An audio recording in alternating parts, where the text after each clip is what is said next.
Hey there folks, and welcome to this video. And having gone through the best off-road drivers of 2024 and the best Formula drivers of 2024, in this video we're going to look at the 25 top tin top drivers of 2024.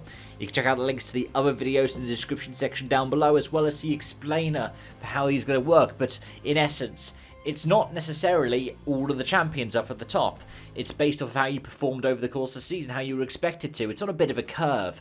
So without further ado, let's get into this, starting off with 25th place. In 25th place is Shane van Gisbergen. It might be harsh to put the Giz at the lower end of this list given his credentials and how hard he's tried this season, but I can explain. A year on for a memorable win on debut in the NASCAR Cup Series, in fact his debut in any NASCAR series, SVG was a rookie in the Xfinity Series with ARCA and Cup starts complementing this campaign. He won thrice in Xfinity at road courses in Portland and Sonoma before getting another Chicago win. Had it not been for an unfortunate incident, he might have doubled up that weekend in Cup. A playoff appearance in Xfinity, nearly winning in Cup at the Glen, and worthy of a full-time ride in the all-new third trackhouse in 2025. Good luck, Shane. In 24th is Esteban Guerrieri. Arguably a touring car veteran at this point, Guerrieri was the only full-time Honda outfit with GOAT Racing this year. Guerrieri won once this year in the TCR World Tour with a further 6 podiums, beating Yann Larcher to 4th in the standings. To do that up against a works outfit from Hyundai and Lincoln Co is mightily impressive. Guerrieri started this year down in 45th in the TCR World Rankings. Now he's in a very worthy 6th. In 23rd is AJ Allmendinger, and the Dinger has had a hell of a career. Going full-time Xfinity after being full-time in Cup last season, he's had a great season with Calling that got him another full-time Cup season in 2025. The obvious highlight is the sole win at Vegas that got him into the Championship 4. 4 6th places in Cup from 16 starts is also good. Let's hope he can get another win and playoffs appearance next season in Cup. In 22nd is Joey Logano. And it's probably harsh, but the 22 driver in P22, a 3-time Cup champion now, the 2022 champion and 2024 champion, joins an even more exclusive club. But let's be honest, he played the system the best he could to do this. Logano's average finish was 17.1 on the year. The next lowest was teammate Blaney on 14.1 last year, and then Jimmy Johnson's 14.0 in 2016 for champions and average finish. Logano had the worst average finish at the top 8 by nearly 2 whole places. He had the 13th highest average on the year. Who knows what 2025 will bring? Maybe the odd number curse will return? But I've never seen playoff 8 this strong. This is my 5th season of following Cup. In 21st is Justin Allgaier. 3rd, then 2nd, and now a champion. Justin Allgaier deserves more than an Xfinity championship to his name. 2 second places and 4 third places more than make that case. In his 1 Cup start, substituting for an Indy Racing Larson at the Coke 600, he got a respectable 13th. Winning thrice in Xfinity, he was relentlessly consistent to get himself into the championship, having not won in the final 12 races of the season. It's telling about how NASCAR works. He's sticking with JR in Xfinity next year. An F1 brain fan might ask why he's not going to Cup. But hey, if it ain't broke. In 20th is Gabriel Casagrande. I definitely have to include the Stock Car Pro Series champion here. Regardless of who it would be, he was compared to the series in 2024. Being good in this championship requires a skill set few other tin top series have, with push to pass and, for the final time this season, a hatchback design. These are a lot of fun to go sim racing in, and competition includes the likes of Felipe Massa, Ricardo Zonta, and 2 generations of Barrichello. Casagrande won twice and got 3 more podiums, using consistency to get his Chevy to the title. Who knows what will happen next year when the series goes SUV with their design. In 19th is Chaz Mostert. The first supercars driver on this list, people probably expected more of Mostert in 2024. But given that both Andretti and Ford took a while to get dialed in this season, it's hard to put him much higher. 3 wins of the season and a handful more podiums the highlights of the campaign. A great performance at GT World Challenge Australia may have helped here, but that's more for a different list that you can check out in the description down below once it's released. In 18th is Cam Waters.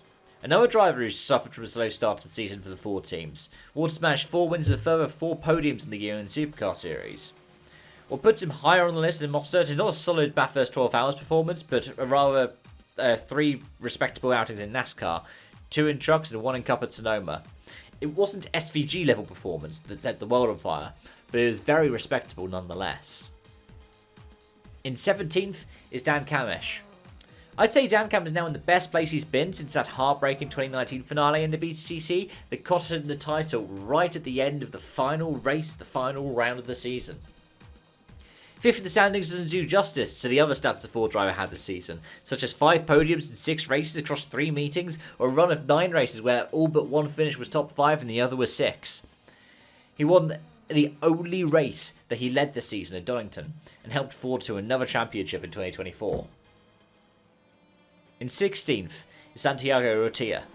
Rotia ended the season 4th in the TCR World Rankings, having been 9th this time last year. 7th in the World Tour standings doesn't do him justice. 3 podiums and 3 disqualifications of the year demonstrate the relative highs and lows, with the 3rd DSQ happening at home in Uruguay. Let's see what happens to the Lincoln co-driver again next year. In 15th is Brock Feeney. The 88 driver got runner-up in the Supercar Series a year after starting full-time and getting 3rd. Helping AAA to a 1-2 in the standings certainly helps things in this picture. The winningest driver in this season was 6 wins. He just couldn't hit the podium as often as his teammate. 2nd at the Bathurst 1000 shows that he's got great potential at grabbing headlines. Let's see what happens when Gen 3 hits its 3rd season in 2025. In 14th is Colin Turkington. Last season was the first time since his 2013 return to the BTCC that a Brands Hatch finale didn't see Colin Turkington in title contention. He righted that wrong this year, if only mathematically. And you felt for Colin this year. He won 5 times and got 5 further podiums, but incidents at Alton, Croft and Silverstone all cost him massively. You could argue that a do-or-die attitude cost him here, especially as a 4-time champion. But a 3rd season in a row with 4th place means he's deserving of being the 4th placed BTCC driver on this list. In 13th is Ryan Blaney. The 3rd place championship 4 driver on this list is a driver who finished 2nd in the Penske 1-2 in the finale.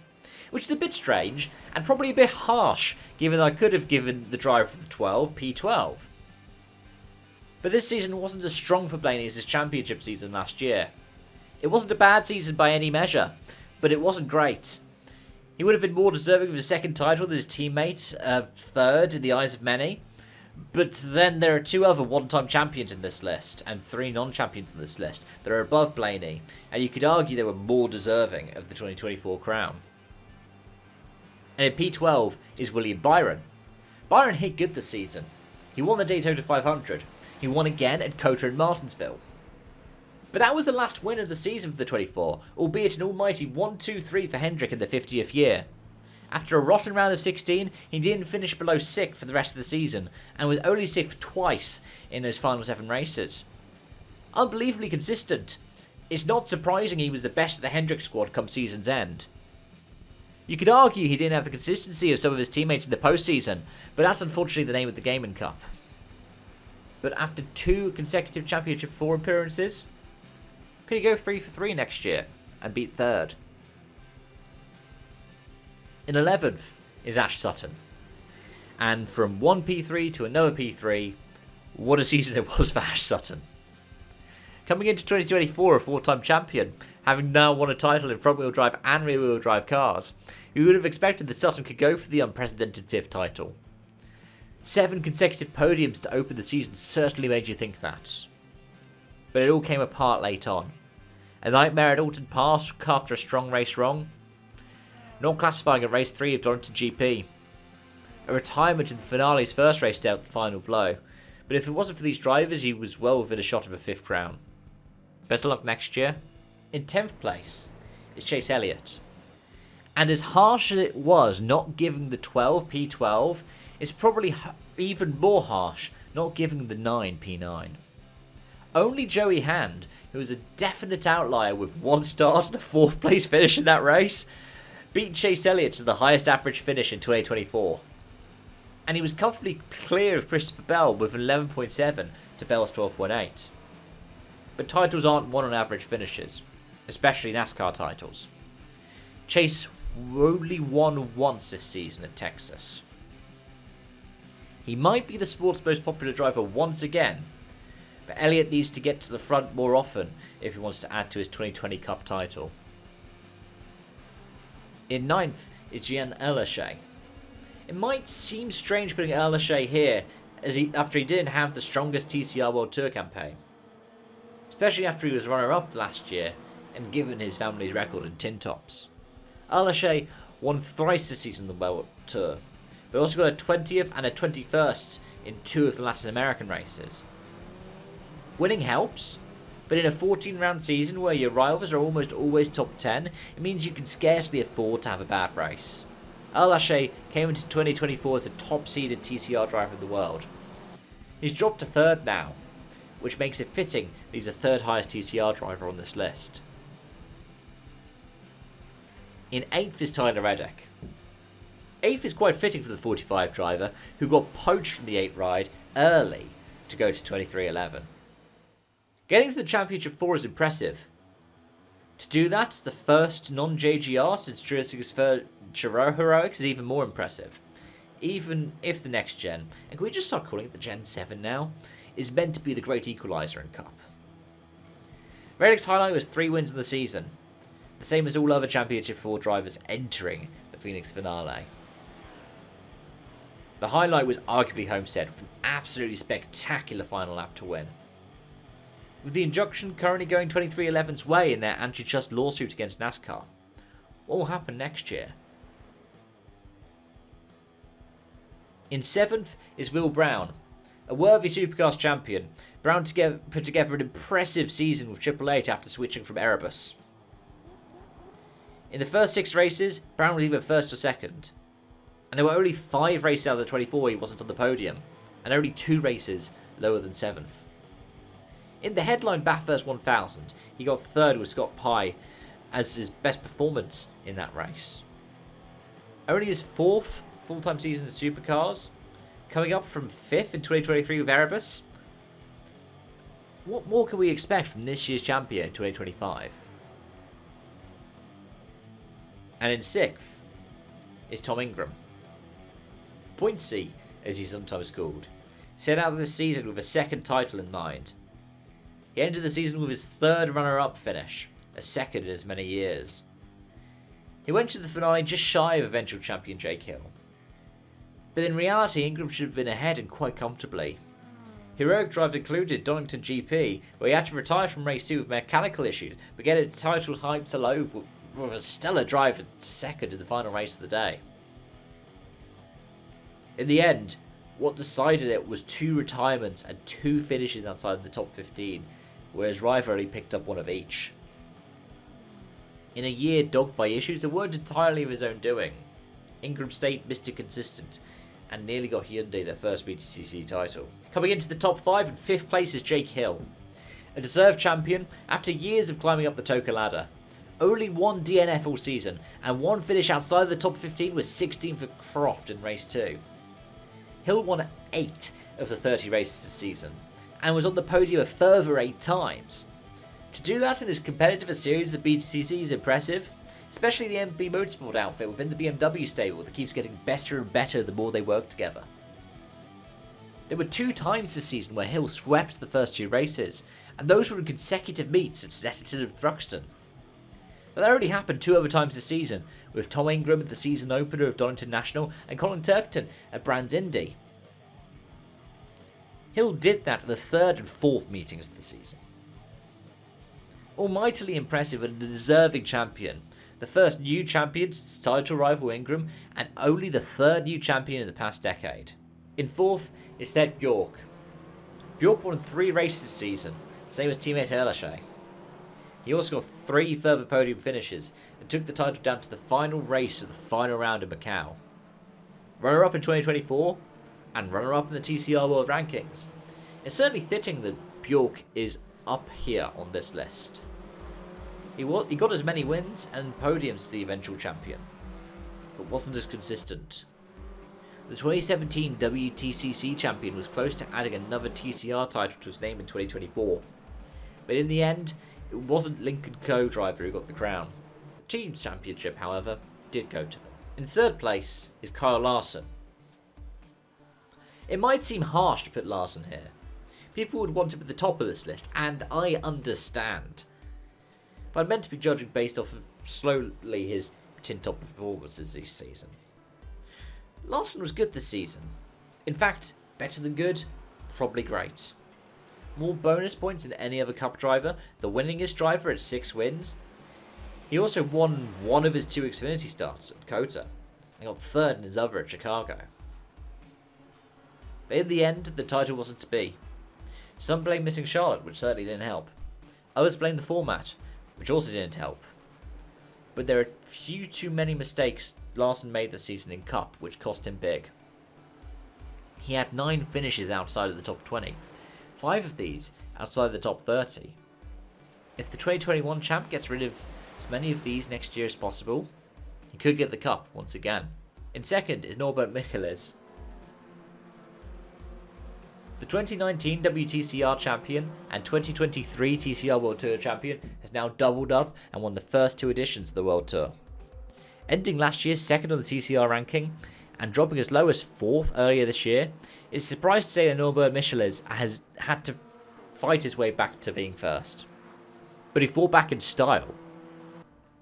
He only won twice this season, where 2 drivers won thrice, but he was consistent and finished each race with only 3 of these finishes outside the top 6, and 1 outside the top 10 and 11th.